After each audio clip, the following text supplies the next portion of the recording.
রাজধানীতে গ্যাস সংকটে বাড়ছে ভোগান্তি। স্বল্পচাপের কারণে অনেক সিএনজি ফিলিং স্টেশন এখনও কার্যত অচল, আর চালু থাকা স্টেশনগুলোতে ঘন্টার পর ঘন্টা অপেক্ষা করতে হচ্ছে চালকদের। এতে ব্যাহত হচ্ছে জরুরি সেবা ও যাত্রী পরিবহন। বাড়ছে অলস সময়, জ্বালানি অপচয় এবং পরিচালন ব্যয়। সব মিলিয়ে গ্যাস সংকট এখন শুধু দুর্ভোগ নয়, অর্থনীতির জন্য বাড়তি আর্থিক ক্ষতির কারণ হয়ে উঠছে।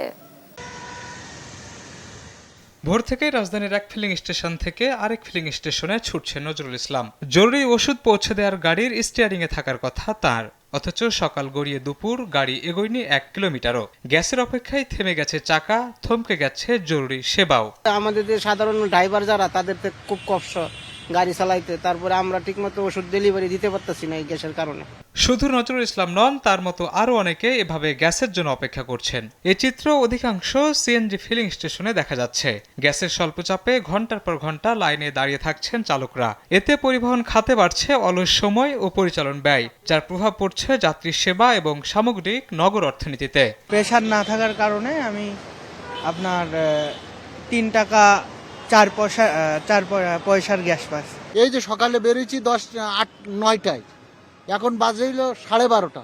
এখনো আমরা গ্যাস পাইনি, এখনো তো অফিসে যাইতে পারবো না। সংকটের প্রভাব পড়ছে যাত্রী সেবায়ও। সড়কে সিএনজি কম থাকায় বাড়ছে অপেক্ষার সময় এবং বিকল্প পরিবহন ব্যবহার। এতে গ্যাসের স্বল্প চাপের মূল্য শেষ পর্যন্ত গুনতে হচ্ছে ভোক্তাকেই। রাইতে 3টা হইতে গ্যাস লয় 120 টাকা, 10 টাকা গ্যাস পাই।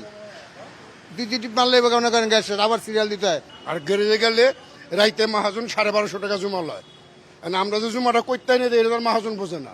স্টেশন কর্তৃপক্ষের অভিযোগ, গ্যাসের চাপ কম থাকায় মেশিন রিস্টার্টে বাড়ছে বিদ্যুৎ খরচ, অথচ বিক্রি কমে যাওয়ায় বাড়ছে লোকসান। আমাদের কারেন্ট বিল আসে 9 লাখ টাকা, আবার শ্রমিকদের বেতন, কোম্পানি এই জন্য লসে আছে।